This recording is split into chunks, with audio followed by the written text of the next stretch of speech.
Diz assim: ninguém que conhece a palavra de Deus brinca com o pecado, o qual está à porta de todos para fazê-los tropeçar na caminhada da fé. Gênesis 4, 7. Por isso, é preciso combatê-lo até que seja completamente derrotado. Essa luta deve ser travada com dedicação e determinação, até que o desejo pecaminoso seja o que, igreja? Repelido. Amém. Olha só, essa parte inicial aqui é para abrir os nossos olhos. Como assim? A Bíblia fala para a gente orar, mas também fala para a gente ser vigilante, abrir os olhos, estar atento. Olha só, irmãos, o que o missionário escreve aqui, você sabe que o Curso Fé já foi escrito há muitos anos atrás, agora com uma edição, mais facilitada, mas não perdendo o sentido e efeito da fé. Então veja que desde muito tempo já se percebe que tem muita gente brincando na caminhada da fé. As lutas, quando são travadas, não é brincadeira, não é qualquer coisinha. A gente não tem noção do que, irmãos, está acontecendo no mundo espiritual.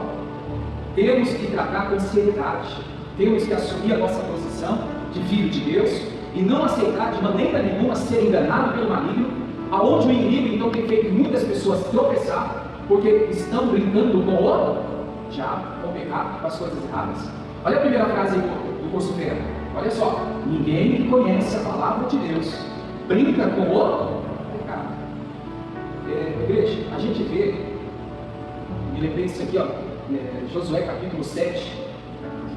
A partir ali, daquele capítulo, a gente vê Josué com o seu povo perdendo uma batalha para uma cidade chamada Ai. Lembra da história? Aí você vai ver no geral ali, no meio, existia pecado, anátema, existia, irmãos, situações que desagradavam a Deus. Então, onde o inimigo encontrou uma brecha para então enganar, não só Josué, mas todo o seu povo que estava ali diante daquela batalha. Toda vez, irmãos, que eu, você ou qualquer pessoa não levar a sério as coisas espirituais, como o missionário escreve aqui, tem gente que está brincando com o pecado. Mas a consequência não veio. A consequência não veio. Veio, irmãos, o salário do pecado é a morte, e todos nós que pecamos consciente ou inconsciente, nós sofreremos ou pagaremos as nossas consequências. Tá? Deus perdoa, mas as consequências vêm. Vem ou não vem? Lembra de Davi? Davi pegou o convencer. Veio a consequência? Veio. Mas o que a gente pode aprender ali? Ele pediu perdão, se arrependeu, Deus perdoou, mas as consequências é inevitável, ela vem. Né? Então a gente tem que levar com muita seriedade. Isso aqui é coisa do diabo, isso aqui é coisa pecaminosa, isso aqui me distancia de Deus, isso aqui não agrada o coração de Deus, estou fora. Né? Longe de mim. Agora, irmãos, não é só nas palavras. Né? A gente vai ver aqui, mesmo na leitura que eu vou ministrar para você, sobre as nossas edições, até falava na quarta-feira.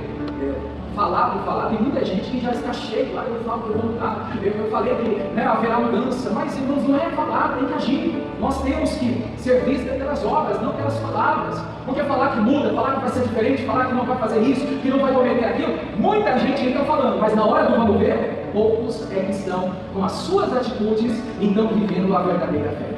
Amém, igreja? Por obras, por atitudes que nós vamos então fazer aqui a vontade de Deus, claramente a nossa atitude ligada com a palavra de Deus.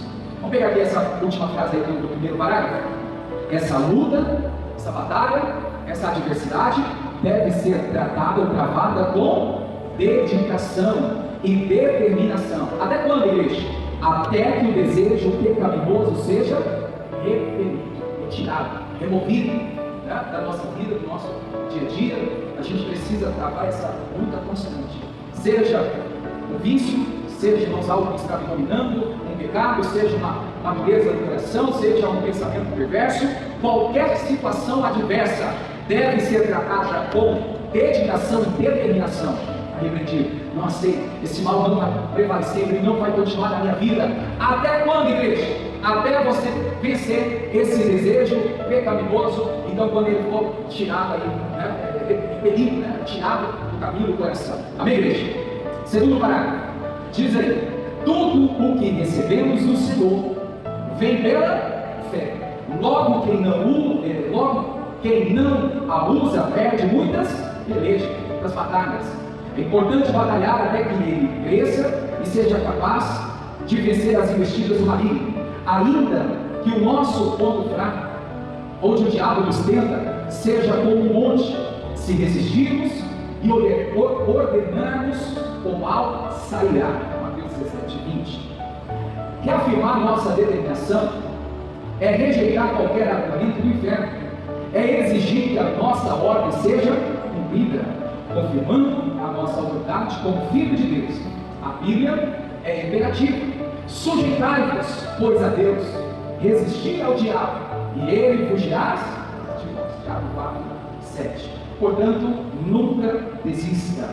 O Senhor lhe dará a vitória quando você clamar. Pois veja Lucas 18:1-8. No verso 7 diz: e Deus não fará justiça aos seus escolhidos, que clamam a Ele de dia e de noite, ainda que cautivo, nada que seja longânimo para com eles. Amém. Então está aqui, nós a penúltima lição do mês. Vamos dar um basta, um ponto final. Não vamos dar lugar de brecha ao maligno, porque o diabo precisa apenas de uma brecha, um pequeno espaço, para então atrapalhar toda a nossa vida cristã. Amém, igreja? Glória a Deus. Vamos para a mensagem de hoje. Amém. Mateus capítulo 6, a partir do verso de número 2. Quem tem vindo na semana, quem teve a oportunidade de estar segunda-feira e quarta-feira, usamos esse texto para falar, irmãos, propriamente no verso de número 5, sobre o modelo, a motivação certa da oração. E olha só como é as coisas. Deus confirma a sua palavra. Você vê isso? Quando você está numa palavra, numa direção, de repente Deus usa lá o pastor, uma pessoa, para trazer confirmação com aquela palavra que você está lendo, que você está meditando. Todas as quinta-feiras nós estamos tendo uma reunião online, pastoral, ministerial. E ontem, quando o pastor Carlos, ele abriu a Bíblia, olha só, Mateus capítulo 6. A gente leu todo esse texto e falei: olha só, novamente, já li para a igreja segunda, quarta, li ontem, e Deus, ontem, depois que acabou na oração aqui, o Senhor toca a palavra de sexta, Deus falou assim: continue em Mateus 6. Então vamos ver o que de bom o Senhor tem aqui para acrescentar mais em Mateus 6. Ontem a gente teve essa ministração e eu falei: nossa, olha como que Deus, Ele testifica, Ele confirma, Ele afirma na sua palavra, trazendo para nós a esperança em nosso coração. Igreja, hoje eu vou falar aqui de 3 pilares. Aqui em Mateus 6, a gente vê 3 pilares que Jesus faz questão que todos os cristãos, todos os crentes, todas as pessoas da fé, levante esse pilar. Para quem quer entender profundamente, pilar é esse aqui, irmãos. Alguns chamam de colunas, pilar, coluna. Para a gente então falar desses pilares, eu fui buscar no dicionário a referência, até mesmo o sinônimo de pilar, para facilitar o entendimento aqui. Então, pilar significa algo que dá estabilidade. Amém, igreja? Claramente a gente vai levar isso para a fé, tá? Eu vou falar aqui do significado físico, mas nós vamos levar para o lado da fé. Então, o pilar, ele dá estabilidade. O pilar, ele traz segurança. O pilar, ele serve para apoio, suporte. Irmãos do céu, leva isso para o lado da fé. A vida espiritual. Quando você levanta o pilar, olha só, você vai ficar, irmãos, vamos dizer assim, vem o vento forte, você vai ficar estável. Você vai ficar, irmão, seguro. Você vai estar apoiado. Você está, olha, diante de um suporte que o Senhor Deus te proporciona e que pode vir dentro de todo lado. Esse pilar, claramente, firmado na rocha, em Jesus, estou me referindo agora ao lado espiritual, vai fazer com que você esteja ali, irmãos, apoiado na palavra, e por mais que o vento seja forte, nenhuma tempestade vai te derrubar. Amém, igreja? Então, quando a gente entende que levantar pilar, levantar coluna, altar, que estamos falando aqui no domingo, irmãos, é para te dar segurança, é para te trazer estabilidade, é para fazer você viver apoiado na fé, é para você ter um suporte espiritual para vencer qualquer batalha e luta do dia a dia. Amém, igreja? Olha o sinônimo da palavra pilar: base, sustentáculos, alicerce, eixo. Também, se a gente levar para o lado espiritual, a gente vai ver que a gente tem uma base. Nós somos sustentados, estamos sob um alicerce. Irmãos, Cristo é o centro, é o eixo da nossa fé, que vai então nos ajudar dia após dia para a glória do Pai. Amém, igreja? Entendeu aqui o lado do pilar? Já que a mensagem aqui traz 3 pilares, vamos saber, vamos entender o que é o pilar, para que serve, qual que é o sinônimo, o que significa, e aí você vai aplicar isso que eu disse do lado agora espiritual. E a gente vai aqui meditar, irmãos, os pilares para uma pessoa ela ser espiritual. para ela ser de Deus, para ela estar então segura, para ela estar então firmada, ela precisa disso. Vamos fazer a leitura para conhecer a história do texto aqui? Depois eu volto nomeando aí os 3 pilares. Mateus 6, o verso de número 2 em diante. Quando, pois, deres esmola, não faças tocar trombeta diante de ti, como fazem os hipócritas nas sinagogas e nas ruas, para serem glorificados pelos homens. Em verdade vos digo que já receberam o seu galardão. Mas quando tu deres esmola, não saiba da tua mão esquerda o que faz a tua direita, para que a tua esmola seja, para que a sua esmola seja ocultamente, e teu Pai que vê em secreto te recompensará publicamente. E quando orares, não sejas como os hipócritas, pois se comprares, em horário, em pé, nas sinagogas, nas esquinas da rua, para serem vistos pelos homens. Em verdade eu vos digo que já receberam o seu galardão. Mas tu, quando orares, entra no teu aposento, e fechando a tua porta, ora ao teu Pai, que vê o que está oculto. O teu Pai que vê o que está oculto te recompensará.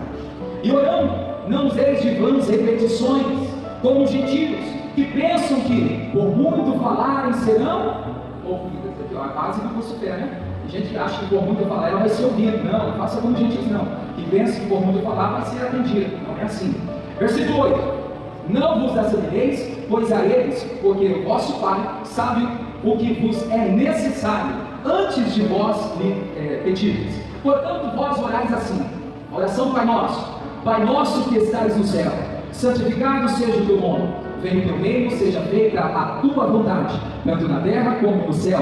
O pão nosso de cada dia nos dai hoje, perdoa-nos as nossas dívidas, assim como nós perdoamos aos nossos devedores. Não nos induz à tentação, mas livra-nos do mal, porque teu é o reino e o poder e a glória para sempre. Amém. Porque se perdoardes aos homens as suas ofensas, também vosso Pai Celestial vos perdoará a vós. Se porém não perdoardes os homens as suas ofensas, também vosso Pai não perdoará as vossas ofensas. E quando jejuardes, não vos mostreis contristados como os hipócritas, porque desfiguram o rosto para que os homens pareçam que jejuam. Em verdade vos digo que receberam o seu galardão. Porém, tu quando jejuares, o que faz, igreja? Unge a cabeça, lava o teu rosto, para não pareceres aos homens que jejuas, mas sim a teu Pai que está oculto, e teu Pai que vê o que está oculto te recompensará. Amém. Glória a Deus. Não sei se você observou na leitura, irmãos, especialmente 3, eu nomeei como pilares, né? 3 pilares que Jesus quer que a gente levante, quer que a gente tenha na nossa fé. Tendo isso, a Bíblia está dizendo que o Pai o recompensará. Os 3 que tem recompensa. Eu já vou aqui antecipar, mas depois nós vamos estar lendo um por um, buscando aqui referência. Primeiro pilar, irmãos, diga comigo assim: ser generoso. Amém? Nós precisamos levantar o pilar da generosidade. Qual é o segundo pilar? Oração. Precisamos ter vida própria de oração. Terceiro pilar, jejum. Precisamos ter uma vida ativa no jejum. Irmãos, generosidade, oração e jejum. Você percebeu algo, igreja? Os 3. Jesus disse para fazer em secreto. Diga comigo, irmãos, a generosidade precisa ser praticada em secreto, que o Pai que está vendo o recompensará diante dos homens.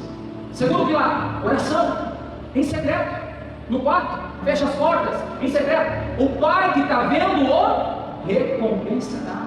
Jejum, irmãos, nós vimos aí na parte final, jejum em secreto, o Pai que está vendo que você está jejuando, Ele te recompensará. Amém, igreja? Quais são os 3 pilares de uma pessoa espiritual, de uma pessoa, irmãos, que vai estar, olha só, estabelecida, vai estar segura, vai ter o apoio e vai ter o suporte? Esse é o significado de, então, pilar. Quando eu não sou generoso, Deus, quando eu tenho uma vida de oração, quando eu tenho uma prática do jejum, a minha vida espiritual, por mais que haja levantes, por mais que tenha tempestades, irmãos, embora tudo isso, nós vamos estar seguros. Olha que lindo, que tremendo. Nós vamos ter, irmãos, o apoio da parte de Deus, porque o Senhor vai estar sempre nos recompensando. Amém, igreja? É para guardar no coração, igreja. Quem puder marcar, marca aí. 3 pilares, vamos repetir? É de propósito que eu estou repetindo, né, irmãos? Vamos lá. Primeiro pilar, ser generoso. Segundo pilar, ter vida de oração. Terceiro pilar, ter vida ativa no jejum. E o mais importante de tudo isso, que quando ser feito, a generosidade, a oração e também, irmãos, o jejum tem que ser feito em secreto. Amém, igreja? Em secreto. Vamos pegar aqui as referências só para você ver rapidinho, irmãos. Olha só. Versículo de número 2. Agora você vai ver comigo aqui com as referências. Mateus 6:2. Quando, pois, deres o quê? Esmola.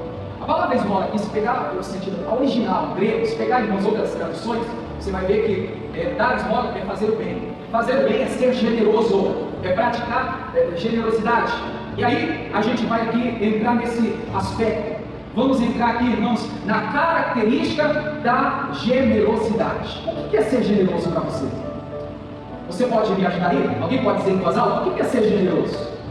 Irmãos, uma das características da generosidade, podemos dizer que é uma virtude, é compartilhar bondade. Ser generoso é fazer bondade, irmãos, de forma espontânea. E olha, irmãos, sem esperar recompensa.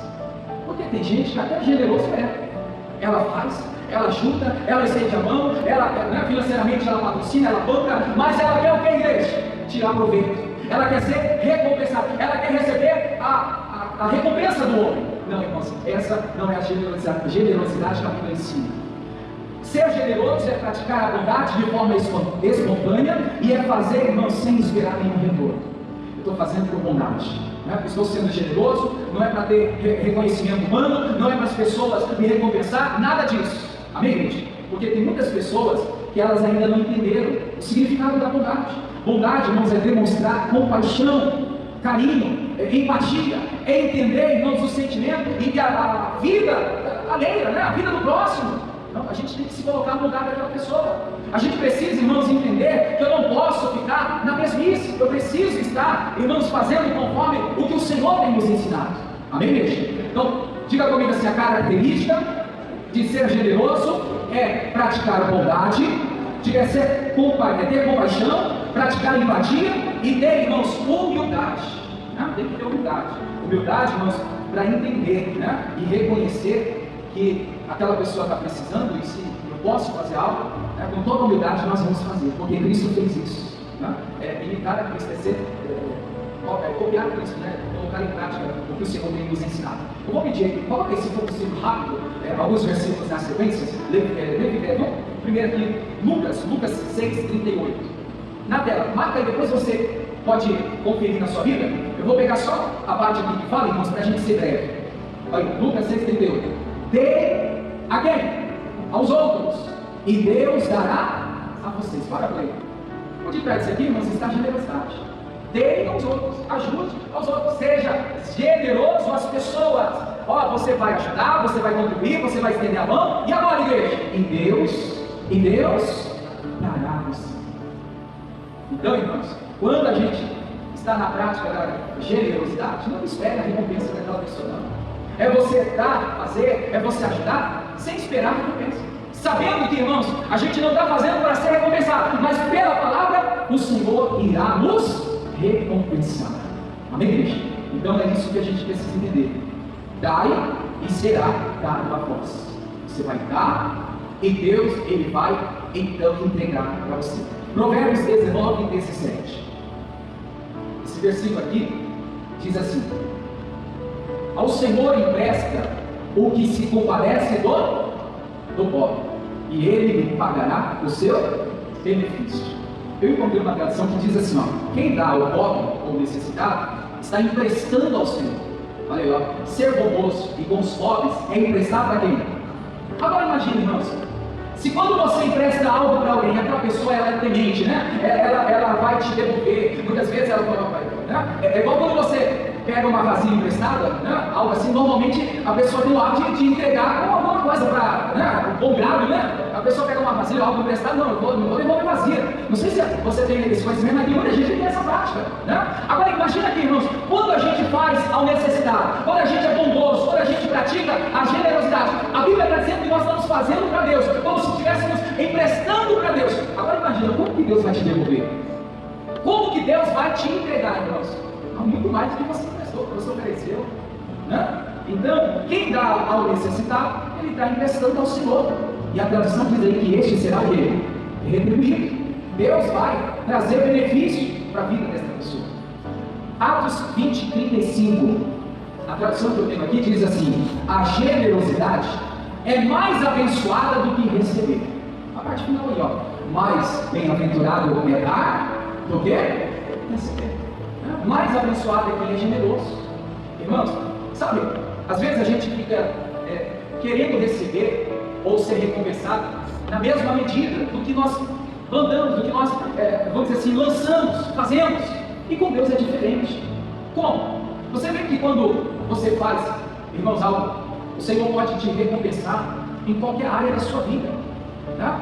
É como também quando a pessoa, aproveitando aqui momentos que é bem, né, oportuno para a gente falar aqui desse assunto, quando se dá uma oferta, nunca espere o retorno de Deus para a sua vida somente para a vida financeira. Porque tem gente que fala assim, eu vou lançar uma oferta na obra de Deus, e aí eu vou esperar, eu vou crer, eu vou confiar que Deus vai me dar aumento na minha vida financeira, na minha vida profissional. Nem sempre é assim. Você lança a semente, a oferta, e Deus te retribui, irmãos, em outras áreas da sua vida, abençoando sua saúde, fazendo com que outra manifestação dele aconteça em outra área da sua vida. Amém, igreja? A gente não pode esperar, não, eu mandei aqui na casa do Senhor uma oferta, e eu não vou esperar o benefício, a recompensa financeira. A casa é casa, mas a maioria dos casos, irmãos, Deus ele recompensa em outra área da sua vida, protegendo, dando, guardando, fazendo, trabalhando, Deus agindo. Sabemos, mas Deus está sempre, irmãos, fazendo o que Ele tem então prometido. Amém? Então, a generosidade é mais abençoada do que receber. Amém, igreja? Diga para a pessoa que está perto de você, diga assim: ser generoso atrai bênção. Amém? Então, entenda, irmãos, quando você está ajudando o próximo, sem pensar na recompensa, você será recompensado. Sem você, irmãos, pedir, né, algo no sentido ali, Deus, Mateus 6, onde começamos.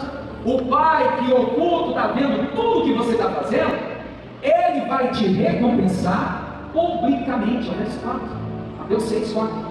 Pega aí a parte final dele. O Pai que conhece, né, ali o que está em segredo, o que está em oculto, Ele te recompensará publicamente. Amém. Só para enfatizar aqui, a gente passar para o segundo pilar, o versículo 3 está dizendo o que, igreja? O que a mão esquerda fizer, a direita não precisa. Então, quando ajudar as pessoas, não precisa, irmãos, né, mostrar que você ajudou, que você fez. Lembra daquela passagem que diminua eu que o Senhor fez? Que a gente possa entender isso.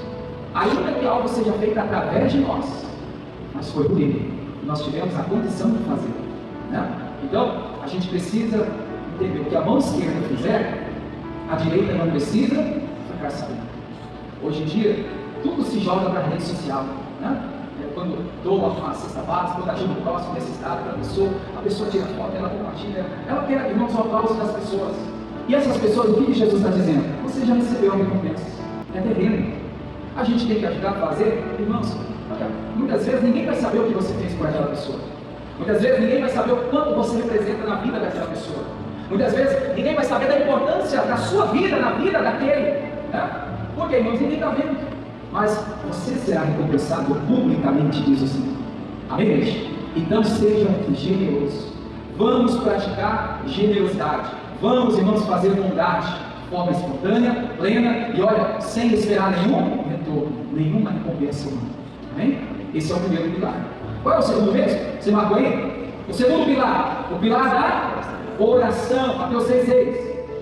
Quando tu orares, entra no teu quarto, no teu aposento, fecha a tua porta, ore a teu Pai que vê o que está oculto, e teu Pai que vê o que está no oculto te recompensará. Estava falando de manhã e à tarde, mas claro que no nosso caso, entendo, ou a gente se é reconhecer diante de Deus, para que a gente seja ajudado. Mas tem gente que ela consegue orar na igreja, quando tem 2 ou 3 pessoas no trabalho, na escola, quando é feita uma prece, uma oração, quando é feito ali um momento onde a pessoa ela vai fazer um pedido, ela consegue. Em público, muita gente tem, irmãos, feito as suas orações, mas a sós, muita gente não tem feito. E desde cedo eu estou dizendo para a igreja assim, irmãos, o desafio da oração é orar em secreto. Porque em público, irmãos, na igreja, a gente já é, vamos dizer assim, um ambiente já é favorável, né? Apesar de algumas pessoas ainda terem resistência, ter uma dificuldade, mas a oração na igreja, ela vai fluir, ela vai ser feita, a pessoa vai orar, vai falar com Deus, ela vai abrir a boca, mas a sós, mas em secreto, que é o desafio. Irmãos, para você pensar. A gente pode passar aqui em vigília 1 a 2 horas orando em público, juntos, mas às vezes a gente sozinho não tem esse momento a sós. É claro que tem gente que tem, irmãos, né? E eu até entendi o propósito que o pastor Carlos lançou para nós e aceitamos de coração, estamos passando para a igreja, para então, para acontecer um grande destravamento na vida das pessoas. Orar, em secreto, levantar um altar em secreto. Eu contei esses dias agora, teve uma irmã que ela veio testemunhar para mim, dizendo assim: pastor, antes desse propósito aqui, eu não conseguia orar sozinho. Antes desse propósito aqui, mal eu orava para a igreja nos domingos quando eu venho. Mas a partir desse propósito, comecei a orar juntamente com a igreja, comecei a me cobrar, me policiar, comecei a ter uma disciplina, eu vou orar, eu tenho que orar, eu vou sozinho buscar a Deus. E hoje ela está dizendo que não consegue orar sozinho em casa. Estragou. Houve um rompimento que na vida de muita gente ainda precisa ter. Até que, irmãos, olha, passa adiante. Como eu estou dizendo, irmãos, orar aqui, a atmosfera, o ambiente, a gente acaba se motivando. Eu meu morar, pastoral, eu vejo orar, a gente começa a falar, de repente estamos orando também.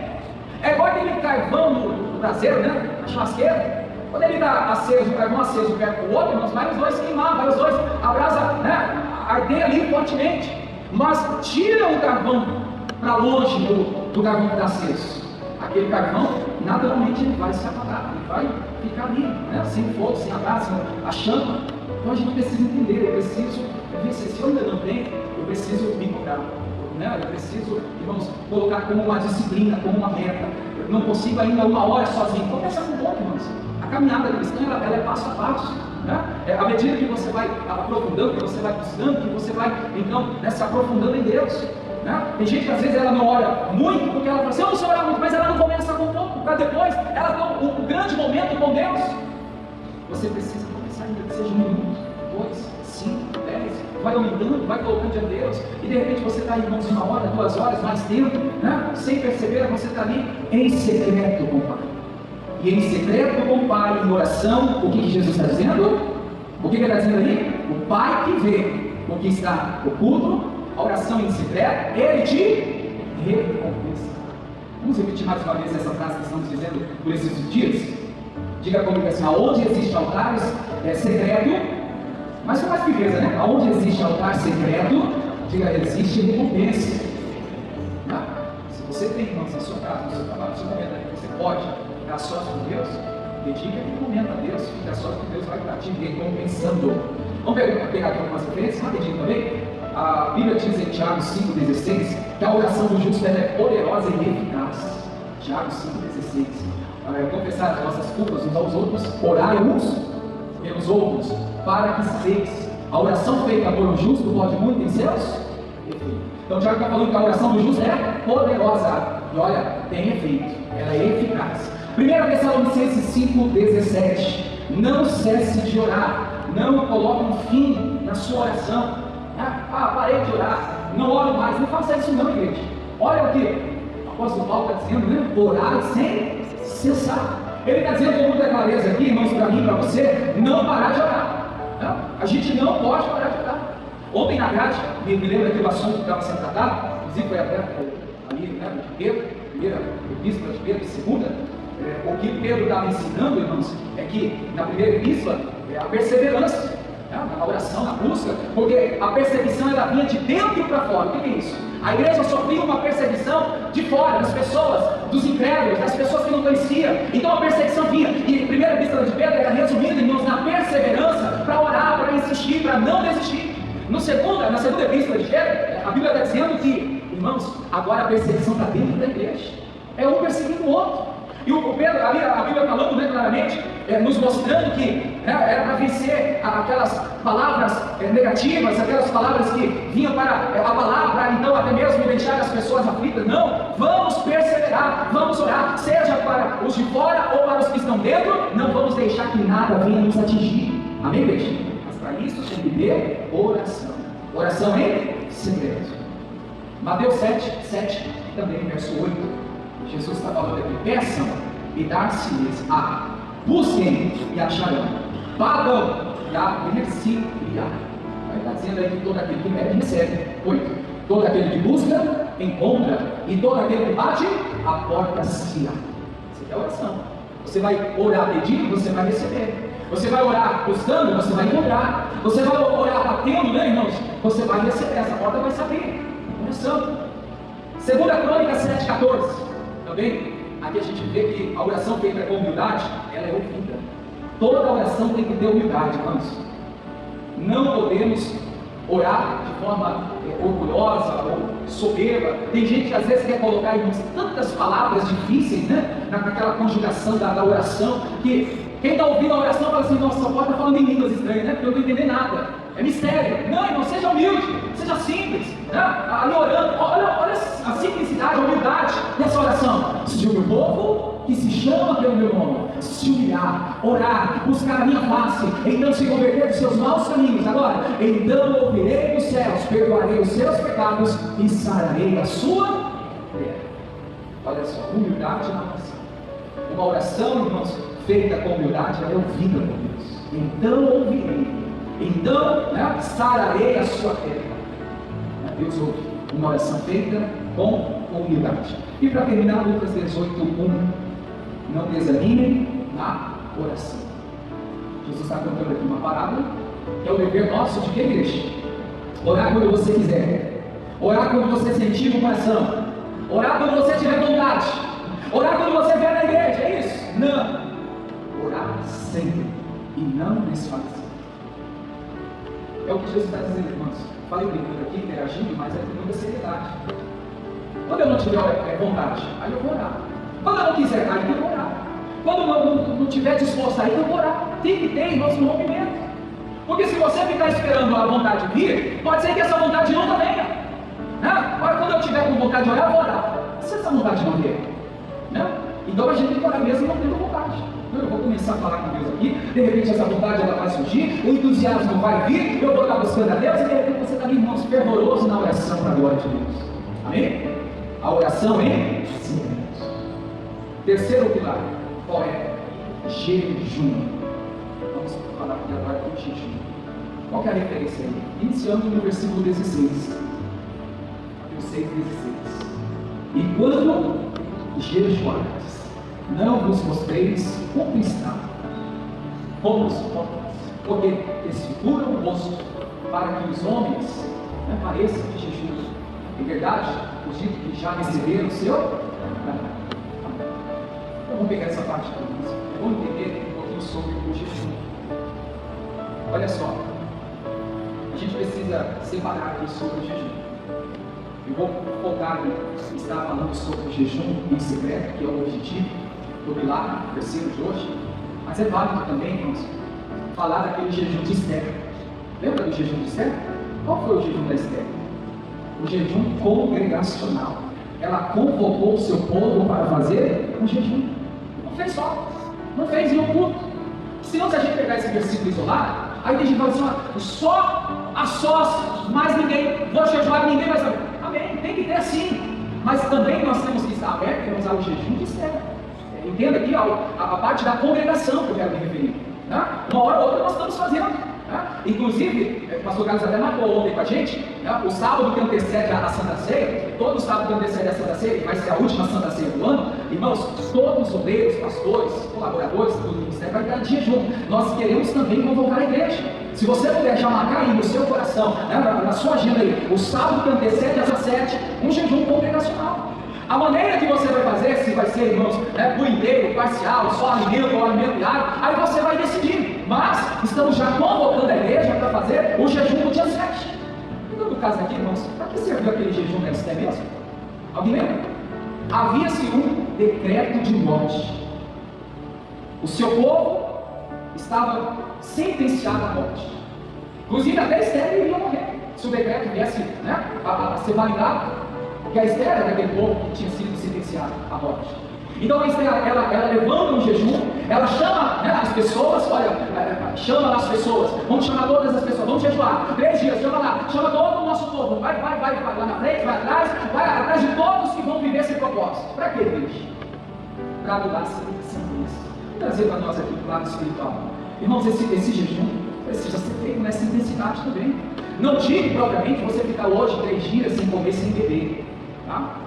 Não faça loucura. Mas o que eu quero dizer aqui do lado espiritual, Senhor, eu vou fazer um jejum porque tem um decreto de Satanás contra a minha vida, a minha família, e eu creio que quando eu jejuar, não tem demônio, não tem casta, não tem espécie que vai prevalecer, vai cair tudo por terra, e essa sentença da morte, da destruição, esse mal que está pregnado ali, vai cair por terra em nome de Jesus. Irmãos, o decreto foi anulado. Qualquer sentença de Satanás contra nós, quando a gente jejuar, também vai ser revogado, tirado, né, anulado, desfeito no mundo espiritual. Às vezes a gente não sabe, mas, irmãos, a Bíblia nos mostra, e a gente vê aí, olha aí, no capítulo 4, a 1, que ela então convoca, esse versículo não, se não é assim, né? Aí, vai, juntai todos os judeus, que é o seu povo, e jejuai por mim, e não comais nem bebais por 3 dias.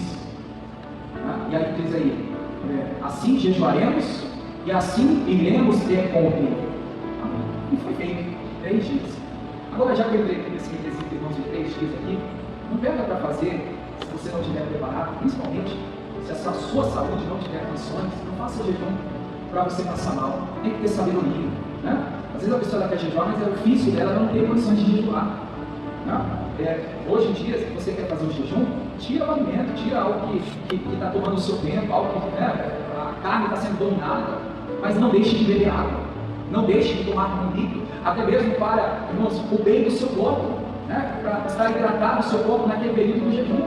Aí tem gente que às vezes quer fazer jejum de alimento e água, aí de repente não está preparado para aquilo, de repente começa, né, a passar mal. Em casa, às vezes a pessoa passa mal, tortura, e aí depois fala, o diabo, não tem nada a ver com isso, né? Tem que ter sabedoria, né? Então a gente precisa jejuar, tem que jejuar, é dever, em secreto, né, com a congregação, nós temos que ter uma vida ativa de jejum, mas jejuar com sabedoria, amém, igreja? Vamos partir aqui. Quando a gente começar um jejum, o que a gente deve fazer, igreja?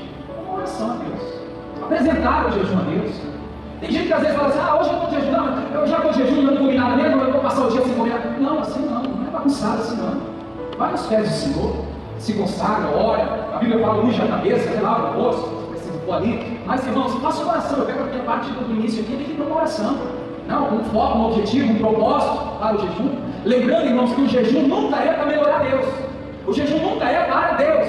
O jejum é para quem mesmo? Quem que precisa de jejuar? Eu e você. O jejum nos dá a condição de vencer carnalidade, irmãos, nos dá a condição de vencer, né, sentimentos, pensamentos, né, incredulidade, a castas, espécies, tipos de demônios que são, então, ali anulados quando nós jejuamos. Então é para nós, é nós que precisamos quebrar a carne, né, mortificar a carne, matar a carne, e não jejuando. Precisa. Olha, se toda a igreja, quando eu digo igreja, não falo igreja da graça, mas a igreja de Jesus. Se a igreja de Jesus, irmãos, a igreja do Senhor, tivesse o hábito de fazer jejum, né, digo todo dia, mas constantemente, irmão, da forma certa, você acha que o mundo estaria desse jeito? Não, com certeza que não, porque o jejum é para combater a carnalidade, né, para combater, irmãos, a incredulidade, é o que você mais vê, a gente vê no dia a dia, é até bíblico, né, diminuir o amor das pessoas, né, a iniquidade tem crescido, o pecado tem aumentado, e o jejum, irmãos, vai estar sempre nos ajudando a vencer carnalidade, incredulidade, sentimento, pensamento errado, ação maligna, né? Qualquer tipo do mal aí vai ser combatido através do jejum e oração. Tá? Amém. Eu fiz aqui umas marcações de versículos. No Velho Testamento a gente vai encontrar em Joel. Depois, se você quiser ler a Bíblia, aí você vê. Vou só citar aqui, irmãos, para a gente ganhar tempo. Joel 2, 12 e 13. A Bíblia diz que era para eles voltar para Deus com o coração por inteiro com jejum, né? Para que houvesse arrependimento. O jejum traz, irmãos, quebrantamento. E ali a pessoa logo se arrepende. Por que muita gente às vezes não consegue se arrepender? Porque não tem o quebrantamento. Por que não tem o quebrantamento? Está faltando jejum. O jejum vai mortificar a carne, vai matar a carne, vai ter, irmãos, ali, olha o que ele está dizendo, arrependimento. Converter, era para conversão, era para ter ali, onde eles estavam precisando de arrependimento. Em 2 Samuel, capítulo 12, do verso 16 e 17, a Bíblia também fala que Davi jejuou e passou a noite prostrado em terra, jejuando, né? Se arrependendo do pecado que tinha cometido com Betseba. Né? E aí ele jejua para arrependimento. E depois você vai ver lá no Salmo 51, houve arrependimento. Jonas 3, do versículo 5 ao 10, a Bíblia também diz que o povo de Nínive jejuou. Você sabia disso? Jejuaram. Para que, igreja? Arrependimento. Então, igreja, a primeira parte aqui, entenda. Se tem dureza de coração, se a carne está falando mais alto, se a incredulidade está prevalecendo, qual que é o pilar que vai te ajudar? Jejum.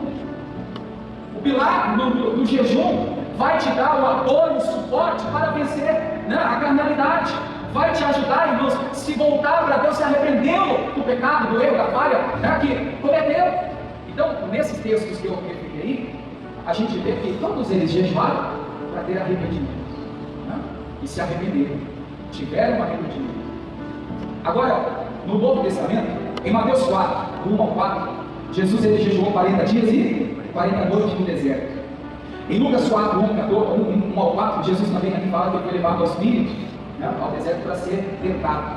Em Atos 13, versos 2 e 3, os discípulos jejuaram e oraram. Sobre essas referências aqui, irmãos, você vai ver que a oração ligada com o jejum. Não sei se você já fez isso, mas é o que o texto está nos trazendo aqui como entendimento. Você está tendo dificuldade de orar? Faça um jejum por esse propósito. Senhor, vou jejuar para romper tudo aquilo que me impede a orar. Irmãos, pega as referências aqui, ó. Vamos pegar a referência aqui que já está aqui na tela, ó. Então, jejuando, primeiro jejua, depois consegue orar, depois ora, pondo então sobre ele as mãos, nos despedir. Veja, irmãos, primeiro vem o jejum, depois vem a condição de você orar. Como também em Mateus 4, a gente vê que Jesus ali no deserto, ele estava orando, jejuando, né? Tanto em Mateus como em Marcos, a gente vê essa referência, que tem jejum e oração. Quer ter uma vida de oração? Irmãos, faça um jejum com esse propósito.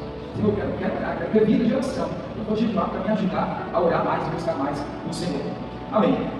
Outra coisa importante que eu quero passar para a igreja cedo, irmãos, foi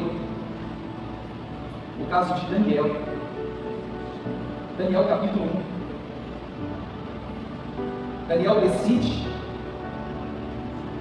fazer um jejum. Daniel 1,12. Daniel 1,12. O que está escrito aí? Experimenta, peço aos teus servos 10 dias, fazendo com que nos dê legumes a comer e água a beber. Amém. Você breve aqui, nesse ponto. O Daniel fez um jejum para quê, ali? Para não se contaminar. Amém, gente? Você vai pegar aí a referência. Daniel decidiu no seu coração não se contaminar. Se contaminar vai ser hoje, né? Aí, ó, Daniel decidiu no seu coração não se contaminar. Não vou me contaminar. Isso não agrada a Deus, isso aqui não é de Deus, eu não vou me contaminar. Então ele decidiu no seu coração jejuar para não se contaminar. Irmãos, no seu trabalho, na escola, na rua, na casa, na viagem, na igreja, tem algo que te contamina? Vai jejuar. Jejua por esse propósito. Senhor, eu vou jejuar para que isso não me contamine, para que isso não venha, né, trazer desejo, vontade, prazer, para que eu venha mais tarde estar praticando. Olha que interessante, irmãos. Daniel decidiu no coração fazer um jejum para não. Então o jejum também é, né, para nos ajudar, irmãos, não se contaminar. Olhando para o inverso disso aqui, irmãos, eu termino aqui. Para não se contaminar, eu vejo que ele queria se purificar. Então, quando a gente não se contamina, a gente está puro, purificado, limpo. Isso agrada a Deus. Os limpos de coração, eles verão a Deus. Amém? Glória a Deus. Vamos terminar aqui? Deus abençoe você na internet. Fique na paz. Deus abençoe.